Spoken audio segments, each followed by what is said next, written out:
An architect designed a high-rise building with full amenities, including supermarkets, schools, and entertainment.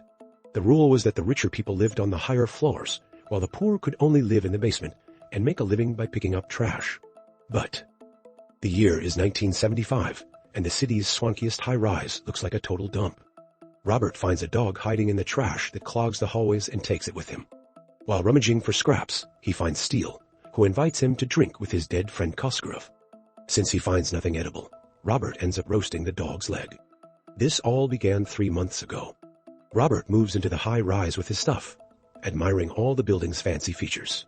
The parking lot teems with tenants' cars, making it easy for pigeons to mess up the men leaving for work. Pangburn becomes the pigeon's latest target, and Talbot teases him for it.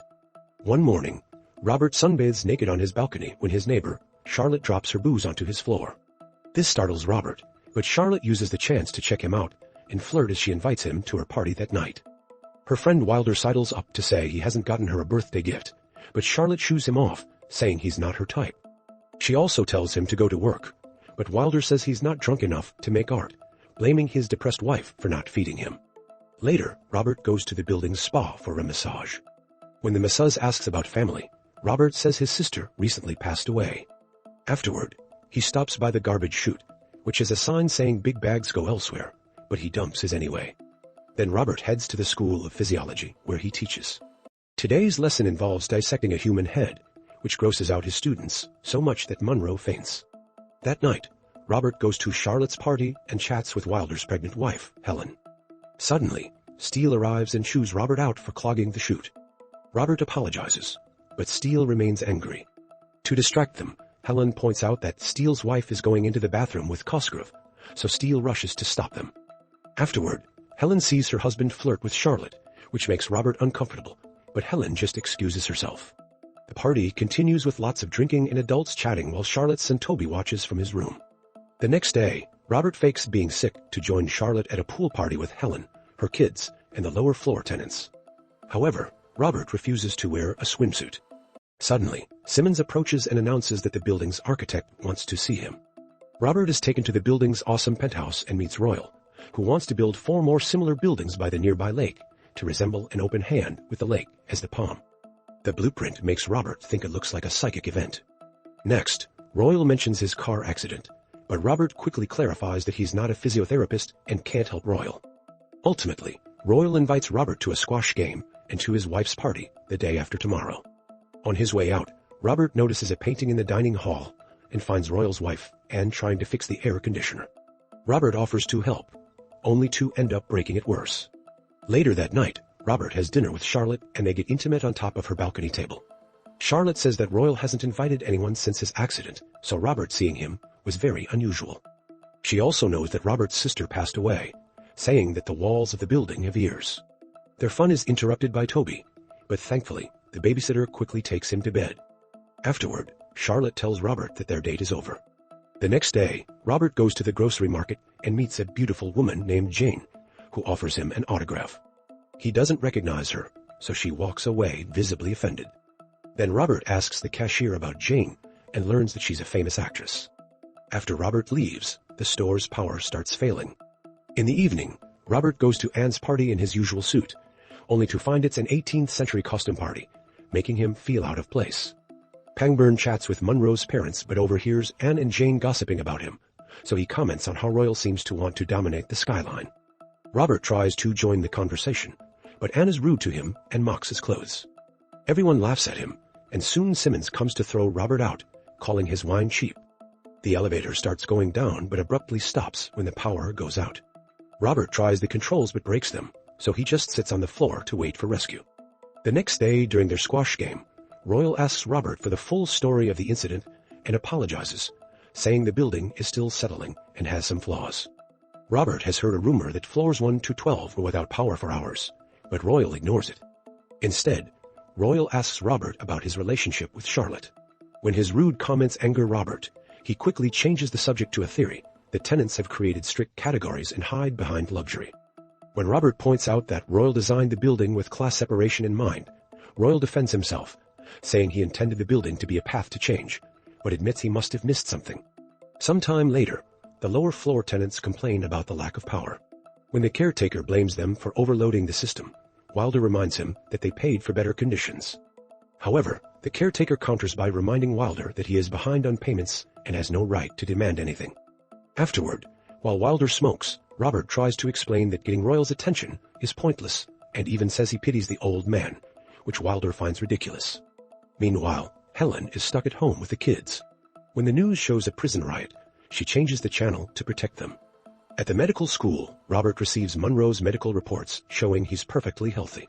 However, thinking his student is too arrogant, Robert decides to teach him a lesson and tells him he has a brain tumor, leaving Monroe speechless. Some days later, Wilder throws a huge, noisy party as a protest against the building's inequality. He also thinks the only reason Robert, from the middle-class floors, has befriended them is to keep them quiet.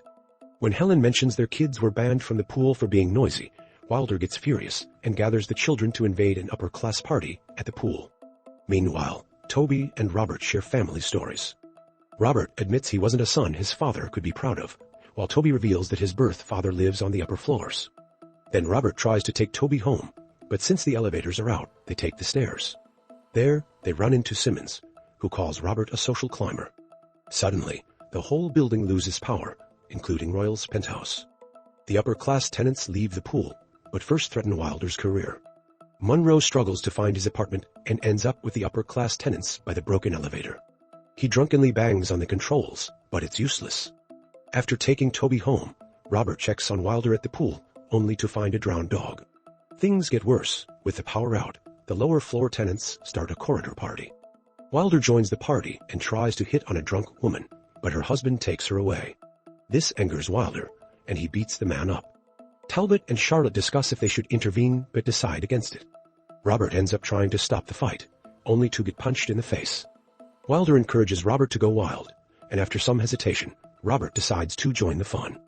Meanwhile, a drunk and depressed Monroe goes to the balcony to jump. The next morning, Robert tries to get ready for work, but the faucet is dry. Charlotte laments Monroe's death and wonders why Robert hasn't unpacked, but he stays silent. She changes the subject to Talbot's theory that every tenant has crossed a line, meaning things will only get worse. Suddenly, Wilder bangs on Robert's door, demanding to meet Royal. He apparently wants to make a documentary about the building, starting with Monroe's death, which suspiciously hasn't caught police attention. Robert doesn't answer because he thinks Wilder is losing his mind. Once Wilder leaves, Robert warns Charlotte to stay away from him, but she finds it ridiculous. Charlotte doesn't think Wilder is dangerous, but Robert can't forget the drowned dog. Toby peeks from the upper balcony with a kaleidoscope. When Robert asks what he sees, Toby says he sees the future. Meanwhile, the upper-class tenants discuss how the lower classes are out of control. Pangburn insists they should show the lower-floor tenants they can throw a better party and control resources. In his apartment, Wilder gathers his documentary equipment, ignoring Helen when she says he's never home. Before leaving, Helen reminds him they need money, but Wilder takes the few bills on the table. At the parking lot, Robert sees Monroe's landing spot and feels guilty for lying to him. Unable to find his car, Robert has no choice but to return to his apartment. Meanwhile, Steele struggles to unclog the chute, which has become an impossible task. Suddenly, Royal's dog runs past, and Steele chases it with a golf club. At the penthouse, Anne is tired of the chaos and wants to leave, but Royal forbids her and even slaps her, causing Anne to point out it's the first time he's touched her in months. At that moment, the elevator opens, and Royal finds his injured dog inside. Overwhelmed, Robert sleeps in his office for the following days. He spends his time exercising and working, only going home to change. Meanwhile, chaos in the building worsens, and the tenants grow wilder. To make matters worse, the maintenance crew quits, so garbage piles up, and the supermarket gets looted. One day, Robert returns to his apartment for paint and discovers Wilder is filming a documentary with Talbot's help. While they describe how the tenants have become savages, Pangburn, Simmons, and Cosgrove arrive to accuse Wilder of starting the chaos. They beat him up while Talbot keeps filming. When Robert tries to leave, two men try to take his paint, causing a fight while others watch without caring. After a struggle, Robert wins and takes the paint, but the crowd goes wild when Wilder is beaten.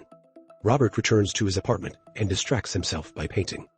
Meanwhile, Helen takes Toby to Talbot's, but he's not there. Pangburn has him captive. The chaos is too dangerous, so Helen leaves her children in a room where other mothers and kids are hiding. Helen then goes to Robert, who proudly shows her his newly painted apartment. Their conversation turns intimate. At the penthouse, Royal tries to work, but is distracted by the tenants who have turned his home into a love hotel. When Simmons warns him that his wife is downstairs and Pangburn adds that she could be killed, Royal goes to the lobby and finds Wilder, who Pangburn has thrown out. Wilder doesn't recognize Royal and simply tells him to be careful. At that moment, a police officer knocks and asks Royal if everything is all right, but Royal assures him he has things under control. Royal eventually finds his wife, forced to run on a treadmill by the lower floor tenants. Meanwhile, Wilder demands the penthouse key from Royal's former maid. She suggests using Charlotte to bait Royal, implying an old affair. The maid then gives Wilder a gun, claiming it's his key to the penthouse. Back with Helen, she's still with Robert and mentions that Charlotte called him the building's best amenity, which Helen now agrees with.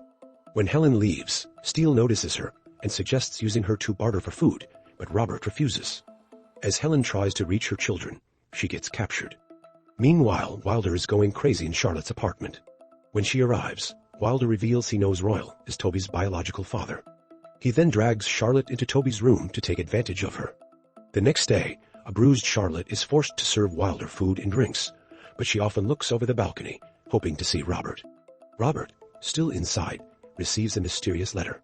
In the penthouse, the upper floor tenants discuss Wilder's out-of-control behavior. Simmons mentions he asked Robert to lobotomize Wilder, but Robert insisted on a psychological evaluation first. Pangburn is confident they can sway Robert. Learning that all but Cosgrove quit their jobs, Pangburn is proud of them. He believes they need to focus on the internal power struggle, taking out Wilder first, then letting the lower floor tenants fight amongst themselves. Afterward, Royal can remodel the lower floors to their liking. With the decision made, they agree to butcher Anne's horse for dinner. Royal sarcastically asks Anne if she's still having fun, and she responds by slapping him as Talbot watches. Meanwhile, Robert passes tenants watching a video of Cosgrove with Steele's wife. They decide to seek revenge. When Cosgrove gets home, the tenants immediately ambush him. Robert heads to Charlotte's place and finds Wilder, who regrets leaving Helen because he can't control himself without her. Taking notes for his evaluation, Robert listens to Wilder explain that the high-rise requires a certain behavior he wasn't ready for. He also says self-contained people like Robert are the real danger, resistant to psychological pressures. Later, as things calm down, Jane and Anne find a beaten Charlotte and care for her, while others start doing laundry at the pool. Helen is forced to clean the penthouse, but then goes into labor. Robert cleans up Charlotte's apartment unaware that Toby watches him from a hole in the ceiling. Once he's done, Robert leaves, only to be captured by Simmons and dragged to the penthouse. Robert tells the group he won't lobotomize Wilder, claiming he might be the sanest person there. Furious at this defiance, Pangburn ties a makeshift wing to Robert's neck, threatening to throw him off the building. Royal walks in and stops them. Later, Helen gives birth in the penthouse while Robert joins Royal for dinner. Royal refuses to leave the building, believing its failure has opened a chance for the tenants to experience a new life. Suddenly, Wilder climbs from the vent searching for Helen, but sees Royal first. He demands Royal admit to orchestrating the chaos, accusing him of hiding behind women and children. This angers Royal, who tries to attack Wilder, but ends up shot. Hearing the gunshot, the upper floor women corner and attack Wilder, while Toby watches through his kaleidoscope. The next day, Robert and Helen help clean up while Anne and others happily care for Helen's baby. With the declining mental health of the tenants, Robert considers opening a private practice, though he's not much better off than them. After cooking Royal's dog's leg, Robert reunites with Charlotte and wonders if the second high-rise will also collapse like theirs. Charlotte asks who he was talking to, and Robert replies he was talking to the building. Outside, Toby has set up a radio tower, listening to a recording of Margaret Thatcher, stating there will never be political freedom as long as there is state capitalism.